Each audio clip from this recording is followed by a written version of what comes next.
kiek kartų reikėtų duoti per dieną papildomą maistą. Tai irgi pagal tą patį tyrimą, ką Pasaulio sveikatos organizacija rekomenduoja 6-8 mėnesių amžiuje papildomą maistą duoti 2-3 kartus per dieną, vėliau nuo 9-11 mėnesių iki maždaug 11-24 mėnesių padidinti iki 3-4 kartų per dieną. Na ir nuo 12-24 mėnesių amžiaus 1-2 kartus per dieną galima papildomai pasiūlyti maistingų užkandžių tarpuose tarp pagrindinio valgymo. Taip pat labai svarbu užtikrinti reguliarią mitybą, tai yra mitybos režimą, valgyti kasdien tuo pačiu metu. Reikėtų taip pat ruošti maistą laikantis higienos reikalavimų, kad irgi sumažintumėm infekcijų rizikos, apsinuodijimo maistų rizikos. Taip pat geriausias maistas yra šviežias, šiltas, namuose gamintas, naudojant natūralius ir ekologiškus produktus.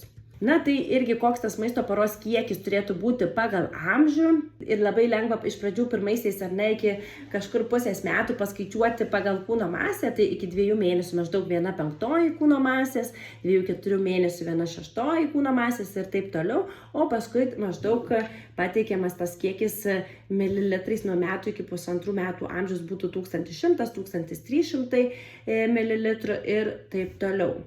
Dabar apie energetinį paros poreikį, ar ne, tai irgi pagal amžių, kiek mes tų kilokalorijų kilogramui per parą turėtume gauti.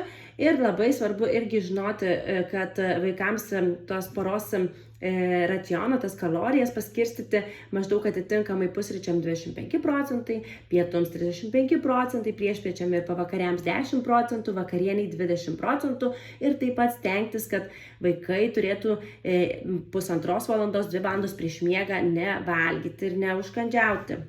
Aišku, tai neįeina žindymas ar ne, mišinuko, aš turiu omeny apie jau tą pagrindinį kietą maistą.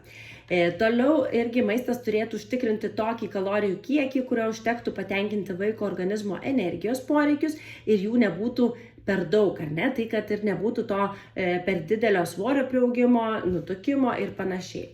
Labai taip pat yra svarbu individualiai vertinti ir vaiko fizinį aktyvumą, jį atsižvelgti, nes, sakykime, jeigu vaikas ar ne yra fiziškai aktyvus, užsiiminėja ir laisvalaikiu kažkokia papildoma fizinė veikla, tuo daugiau maisto produktų ir porcijų jis gali ir turi suvalgyti, kad patenkintų savo energijos poreikius. Tačiau, pavyzdžiui, vaikas, kuris būtų sėslesnis, mažiau judantis, tai reikėtų irgi į tai atsižvelgti ir pritaikyti tam tikrą kiekį ir porcijų kiekį jo suvartojamo maisto.